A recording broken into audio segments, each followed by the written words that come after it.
अस्सलाम वालेकुम। इससे पिछले वीडियो लेक्चर के अंदर हम लोगों ने हिस्ट्री जो थी प्लांट क्लासिफिकेशन की उसके बारे में डिस्कशन की थी। आज की इस वीडियो के अंदर हम लोग कोशिश करेंगे जो आपके पास सिस्टम ऑफ क्लासिफिकेशंस हैं जिनमें आर्टिफिशियल सिस्टम ऑफ क्लासिफिकेशन आ जाता है, नेचुरल सिस्टम ऑफ क्लासिफिकेशन आ जाता है और फाइलोजेनेटिक सिस्टम ऑफ क्लासिफिकेशन, इनके बारे में हम लोग डिस्कशन भी करें और कोशिश करेंगे कि इनमें से किसी एक के बारे में जो है वो हम लोग जो है किसी एक के एग्जांपल को भी आज एलिबरेटली बात कर सकें। आपका वक्त ज़ाया किए बगैर इस वीडियो को आगे बढ़ाते हैं। तो सबसे पहले हम लोग बात करेंगे आर्टिफिशियल सिस्टम ऑफ क्लासिफिकेशन के बारे में। अच्छा, आर्टिफिशियल सिस्टम ऑफ क्लासिफिकेशन जो होता है ये जो है कंसीडर किया जाता है, it is the earliest systems of classification जो प्लांट को क्लासिफाई करते हैं। मतलब ये जो है आपके पास अर्लीस्ट सिस्टम है किस चीज़ का, प्लांट को क्लासिफाई करने का। ठीक है। अच्छा, किसने दिया था ये? बेसिकली आपके पास थियोफ्रास्टस की जो एग्जांपल मैंने पहले डिस्कस की थी और डिस्कोरिड्स जो थे उनकी बात की थी। आपने याद रखना है कि अगर आपसे कोई पूछे कि अर्लीस्ट सिस्टम ऑफ क्लासिफिकेशन कौन सा होता है तो आपके पास artificial system of plant classification ही कहा जाता है। इट रिमेन डोमिनेट फ्रॉम 300 जो बिफोर क्राइस्ट था अप टू 1830 एडी। ठीक है। हम ये कह सकते हैं कि ये काफ़ी ज़रा अगर कहें, अगर इसका टाइम फ्रेम देखें तो 300 बीसी का मतलब है हज़रत उनके अकॉर्डिंगली हज़रत ईसा के पैदाइश से भी 300 साल पहले तक और उनकी वफ़ात के 1830 साल बाद तक ये रहा था। यानी काफ़ी ज़्यादा जो है डोमिनेंट ये क्लासिफिकेशन सिस्टम रहा था। अब ये बेस किस पे करता था? वन और फ्यू इजीली ऑब्जर्वेबल करेक्टर्स पे। मतलब इनमें क्या थे कि जब इसको क्लासिफाई किया जाता था तो कुछ जो ऑब्जर्वेबल करेक्टर्स थे जो नज़र आते थे उन पे ये बेस किया करता था। जैसे कि आपके पास हैबिट, ट्री के अंदर हैबिट कैसी है, यानी वो सॉरी प्लांट की हैबिट कैसी है, आइदर वो ट्री है, आइदर वो श्रब है, आइदर वो हर्ब है। आप चीज़ समझिएगा, यानी कोई भी ऑब्जर्वेबल करेक्टर की बेस पे जो था वो क्लासिफाई किया जाता था। जैसे मैंने बता दिया कि हैबिट की बात करते हैं, या उसके बाद हम लोग बात करते हैं फ्लोरल करेक्टरिस्टिक्स की बात करते हैं, यानी particularly by the number of स्टेमन और कॉर्पल्स। यानी दो चीज़ें, या तो बाहर से कोई करेक्टर्स जो है ऑब्जर्वेबल उस पर बेस कर रहा था, या किस पे बेस करता था कि आपके पास इसके अंदर जो है वो फ्लोरल करेक्टर्स जो हैं वो कैसे आ जाते हैं। सही है। अब अगर हम लोग बात करते हैं सच टाइप ऑफ क्लासिफिकेशन जो थी यूजिंग सम आर्बिटरी और at least easily observable characters often irrespective to their affinity. अच्छा, that's why it is called artificial. अच्छा, इस लाइन का क्या मतलब? इन्होंने कहा कि ये कुछ जनरल करेक्टर्स पे बेस करता था और वो देखता था कि वो जो इजीली ऑब्जर्वेबल करेक्टर्स हैं उनको पढ़ा करते थे। ये नहीं देखते थे कि वो प्लांट किसी और के साथ कितना लिंक्ड है, बस वो ये देखते थे कि किन किन के जो बाहर से करेक्टर ऑब्जर्वेबल हैं वो मैच कर रहे होते थे। इसकी एक एग्जांपल है सेक्सुअल सिस्टम ऑफ लीनियस। अगर हम लोग बात करते हैं आर्टिफिशियल सिस्टम की तो उसमें जो सेक्सुअल सिस्टम जो था, जो लीनियस ने प्रपोज किया था, वो इसकी एक बड़ी अच्छी एग्जांपल कंसीडर की जाती है। क्यों? क्योंकि इस सिस्टम के अंदर उसने किस पे बात की थी? स्टेमन पे। मतलब उन्होंने क्या किया था लीनियस ने सेक्सुअल सिस्टम ऑफ क्लासिफिकेशन में, जो मैं पिछली वीडियो में डिस्कस कर सका हूँ, he talked about the stamens. अब स्टेमन्स के बेस पे उन्होंने 24 क्लासेस बनाई थी। स्टेमन की किस चीज़ पे बेस पे बनाई थी 24 क्लासें? या तो नंबर ऑफ स्टेमन्स या कंडीशंस जो स्टेमन्स की थी। अच्छा, उसके अलावा इन्होंने क्या किया था? स्टेमन के अलावा भी इन्होंने जो है कार्पल की बात भी की थी। बेसिकली ये बात कर रहे थे किसके? रिप्रोडक्टिव स्ट्रक्चर्स के बारे में। दैट्स वाई इनका सिस्टम जो है वो सेक्सुअल सिस्टम ऑफ क्लासिफिकेशन कहता है। लेकिन इसका सबसे बड़ा क्या था? यहाँ पे लिखा हुआ है कि कुछ स्पीशी एक दूसरे के साथ बिल्कुल रिलेट नहीं करती थी, लेकिन इनकी क्लासिफिकेशन की वजह से वो सारी एक जगह इकट्ठी हो जाती। मतलब ये क्या करते थे? सिर्फ स्टेमन्स को नज़र में रखते थे, बाकी जो करेक्टर्स थे उनको ये कंसीडर नहीं किया करते थे। That's why this system is known as artificial system of classification. पहला पॉइंट आपने याद रख लेना, artificial system of classification just focus on some external observable characters. इसके अंदर बिल्कुल ये फोकस नहीं करते कि बाकी ये एक दूसरे के साथ कितने लिंक्ड हैं या कितने इनके आपस में जो है वो डिफरेंसेस मौजूद हैं।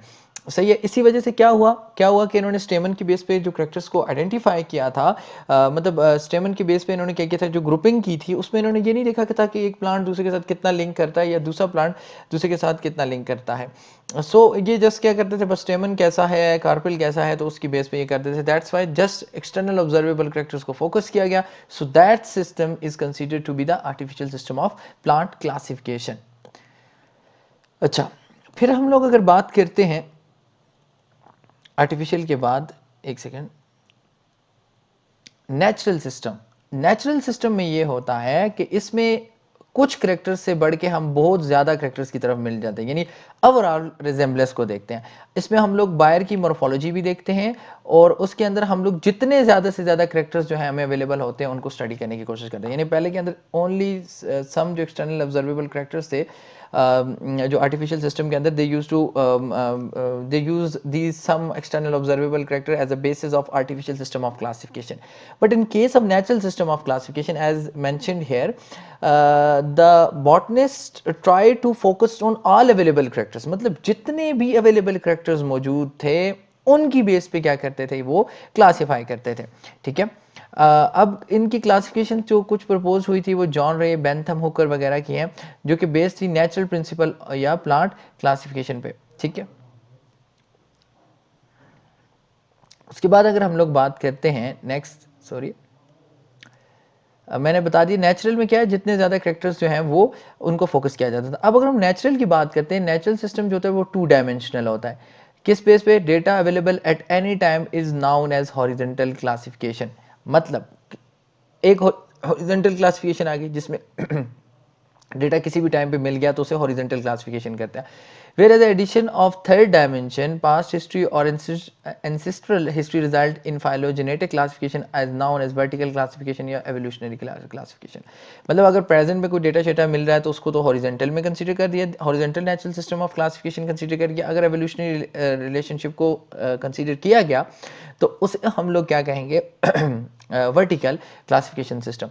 अब यहाँ पे फाइलोजेनेटिक की अगर हम लोग बात करते हैं, अच्छा वर्ड फाइलोजेनेटिक का मतलब ये होता है जब हम लोग एवोल्यूशन की बेस पे या टाइम को या माजी को किसी चीज़ में रखते हैं और एक सिस्टम बनाते हैं और उस सिस्टम में क्लासीफाई करने में रोल अदा करते हैं, उस सिस्टम को फाइलोजेनेटिक सिस्टम कहते हैं। अब फाइलोजेनेटिक सिस्टम कब से स्टार्ट हुआ?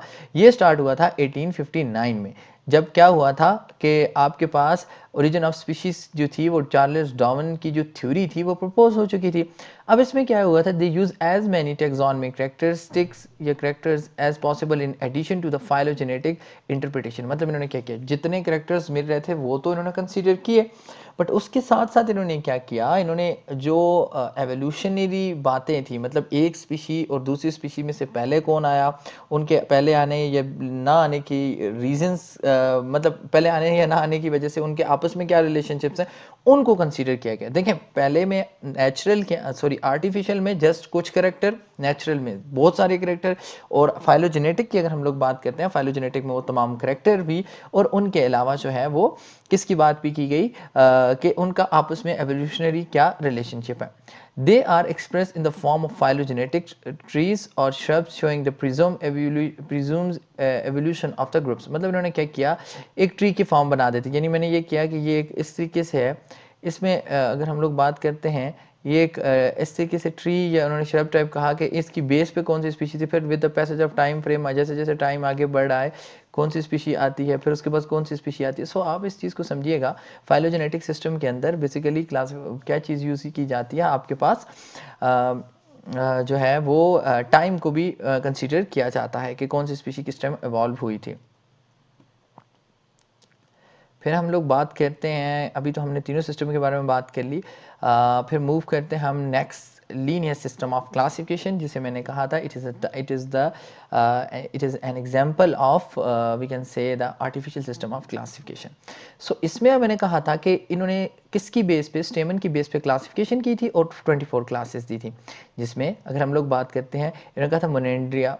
इस कंडीशन में क्या थी, ऐसे फ्लावर जिनके अंदर एक स्टेमन होता है, इन्होंने तमाम वो फ्लावर जिनके अंदर एक स्टेमन था उसे क्लासिफाई कर दिया था। मोनेंड्रिया में और डायंड्रिया में क्या किया था, 2 स्टेमन्स वाले। ट्रायंड्रिया में क्या किया था, 3 स्टेमन्स वाले।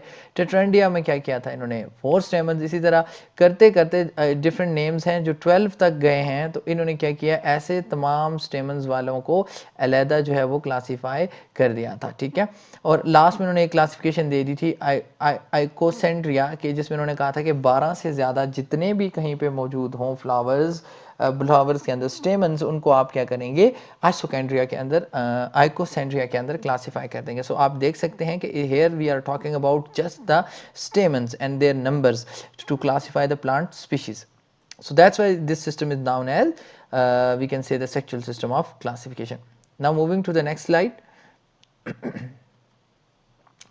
फिर कुछ बात हुई थी पोलिएंड्रिया में, इन्होंने कहा था कि 20 स्टेमन्स से ज़्यादा होते हैं और लेकिन वो रिसेप्टेकल के साथ जो होते हैं वो जुड़े होते हैं। डायडेनिमिया कंडीशन ऐसी होती है जिसमें 4 स्टेमन होते हैं, 2 बड़े होते हैं, 2 छोटे होते हैं। टेट्राडायनेमिया में क्या होता है, 6 स्टेमन्स की अगर हम लोग बात करते हैं वो होते हैं जिनमें 4 बड़े हैं और 2 जो होते हैं वो आपके पास छोटे होते हैं। इसी तरह मोनोडेल्फिया का मतलब ये होता है कि स्टेमन जो है वो आपके पास फिलामेंट से जुड़े हुए हों एक ही ग्रुप में।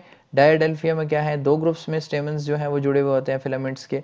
सॉरी, जो आपके पास स्टेमन्स होते हैं उनके जो फिलामेंट्स होते हैं, ठीक है, वो आपस में 2 ग्रुप्स में जुड़े हुए होते हैं, मतलब उनके 2 ग्रुप्स बने हुए हों एक फ्लावर में। पोलियोडेल्फिया में क्या होता है, जब आपके पास जो स्टेमन होता है उसके फिलामेंट्स जो होते हैं वो ज़्यादा उसमें कंडीशन में हो, मतलब फ्री कंडीशन में हो। उसके बाद सेंजिनीसिया कंडीशन ऐसी होती है जब स्टेमन्स एक दूसरे के साथ एंथर से जुड़े हुए होते हैं। गैनेंड्रिया में अगर हम लोग बात करते हैं स्टेमन जो होते हैं वो मिक्सअप हुए होते हैं पिस्टिल्स के साथ। मनुष्य कंडीशन आपको पता है, जब प्लांट मनुष्य हो दोनों रिप्रोडक्टिव ऑर्गन जो हैं उसके एक ही प्लांट में मौजूद हो, फ्लावर में मौजूद हो। डायोशिया में 2 में। पॉलीगैमिया में प्लांट जो होता है वो पॉलीगेमस होता है। क्रिप्टोगैमिया में नॉन फ्लावरिंग प्लांट्स जो होते हैं। ये 24 क्लासेस जो है इन्होंने क्लासीफाई की थी। अच्छा, ये मैं थोड़ा सा इसको स्पीड अप इसलिए कर रहा हूँ कि they usually talk about the classification basis of linear sexual system of classification, ठीक है। वो बाज़ जब भी कोई कम्पिटिटिव एग्जाम्स होते हैं वहाँ पे इतना एलिबरेटली या डिटेल्ड नहीं पूछा जाता कि आपके जो सिस्टम ऑफ क्लासिफिकेशन है वो आप जो है उसके डिफरेंट जो है एस्पेक्ट्स को ब्रॉडली जो है वो एक्सप्लेन करें, ठीक है। अब हम लोग बात करते हैं मूव ऑन करके इनके कुछ मेरिट्स एंड डीमेरिट्स के बारे में। मेरिट्स तो सिर्फ ये था कि उस टाइम बड़ा इजी था क्लासीफाई करना, ठीक है। The only merit of this system is quick and easy identification of the plant based on one और a few characters. But demerits के में क्या आता है कि इन्होंने क्या किया था कि बजाय सिमिलरिटी के क्लासीफाई करने के इन्होंने डिफरेंसेस पे उनको अलग कर दिया था। मतलब देखिए, हम मैंने क्लासीफाई में ये कहा था कि हम क्या करते हैं, प्लांट को इकट्ठा कर देते हैं उनकी सिमिलरिटीज़ पे, बट इन्होंने इकट्ठा ज़रूर किया लेकिन डिफरेंसेस पे किया। मतलब इसके स्टेमस उससे डिफरेंस है, इस तरीके से कर लिए।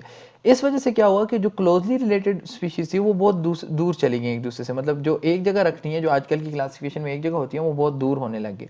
अच्छा, gymnosperm were place in 14 class along with Labiatae and angiosperm family. मतलब देखिए, जिम्नोस्पर्म को इन्होंने ऐड कर दिया था डायडेनेमिया में 14 क्लास में, जो कि बेसिकली जो है साथ में इन्होंने क्या किया, उसके एंजियोस्पर्म की फैमिली रख दी, यानी जिम्नोस्पर्म और एंजियोस्पर्म को एक ही क्लास में मिक्स कर दिया। अब मोनोकॉटिलिडन, डाइकॉटिलिडन और जिम्नोस्पर्म, इनको इनके सिस्टम में अलग कंसीडर भी नहीं किया गया। Thus it is said that this classification is just like a dictionary when the words are arranged alphabetically without maintaining any relationship। इसी वजह से इस सिस्टम को कहा जाता है कि ये जस्ट एज अ कह सकते हैं कि हम एक डिक्शनरी है। मतलब उस टाइम उन्होंने बस लिख दिया और लिखने के बाद कहा कि भाई चलो अब आपका काम है, हमने किसी एक बेस पे क्लासीफाई कर दिया, बाकी आप जाने और आपके काम जाने, ठीक है। सो आप इस चीज़ को इजीली समझ सकते हैं कि ये आज का हमारा लेक्चर था। इसमें हमने जो डिस्कशन की वो तीनों सिस्टम्स के बारे में की और उसके बाद हमने लास्ट में बात की थी linear sexual system of classification की, जिसको मैंने जल्दी में कुछ टर्मिनोलॉजीज आप लोगों के साथ डिस्कस कर लें। सो आप इनकी स्क्रीनशॉट्स भी ले सकते हैं और अपने पास अच्छे से नोट्स बना सकते हैं। आई होप सो कि आपको ये लेक्चर आपके लिए इन्फॉर्मेटिव हुआ होगा। बहुत शुक्रिया। अस्सलाम वालेकुम।